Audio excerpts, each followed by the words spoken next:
పరాన్న జీవితం గడుపుతూ పైశాచిక ఆనందం పొందుతూ నెగిటివ్ రివ్యూ రాసేవాళ్ళు, వినోదాన్ని ఎలా రాయాలో తెలియక విషయం తెలియక విషం కక్కేవాళ్ళు, వాళ్ళు సృష్టించే భావ దారిద్ర్యపు బాలారిష్టాల్ని దాటుకుని బాక్స్ ఆఫీస్ని బద్దలుగొట్టి విజయ శిఖరం వైపు అడుగులు వేస్తున్న మా పెద్ది బృందాన్ని అభినందించడానికి వచ్చిన ప్రతి ఒక్కరికి నా నమస్కారాలు. బుచ్చిబాబు గారు పెద్ది పాత్రని చిత్రీకరించి ఇస్తే ఆ శిల్పం ఎలా ఉండాలి అన్న దాన్ని జీర్ణించుకుని తనే రాయిగా,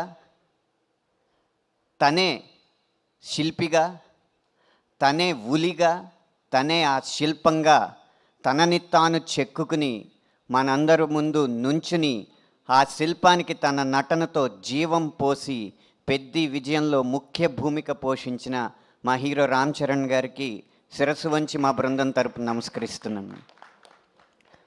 శరీరం అంత రాయిలా ఉన్నా ఆయన మనసు మాత్రం వెన్న.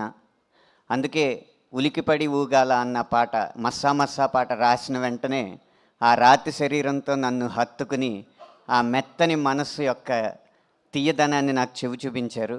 ఇలాంటి సందర్భం, ఇలాంటి అదృష్టం రేపు పాటలు రాయాలనుకున్న ప్రతి ఒక్కరికి కలగాలని మనస్ఫూర్తిగా కోరుకుంటున్నాను.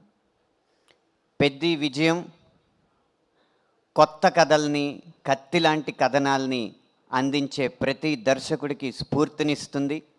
అలాగే ఎప్పుడు డ్యూయెట్లు, ఎప్పుడు అయ్యే పాటలు రాసే మాలాంటి వాళ్ళకి కొత్త సన్నివేశాలను అందించి వాటిని కూడా 100 మిలియన్ల పాటలుగా తీర్చిదిద్దచ్చు అన్న ప్రేరణ ఇస్తుంది. కాబట్టి ఇలాంటి సినిమాలు మరింత విజయవంతమై మాలాంటి సాంకేతిక నిపుణులకి, నటులకి ఇంకా స్ఫూర్తినివ్వాలని మనస్ఫూర్తిగా కోరుకుంటూ విరమిస్తున్నాను. Thank you.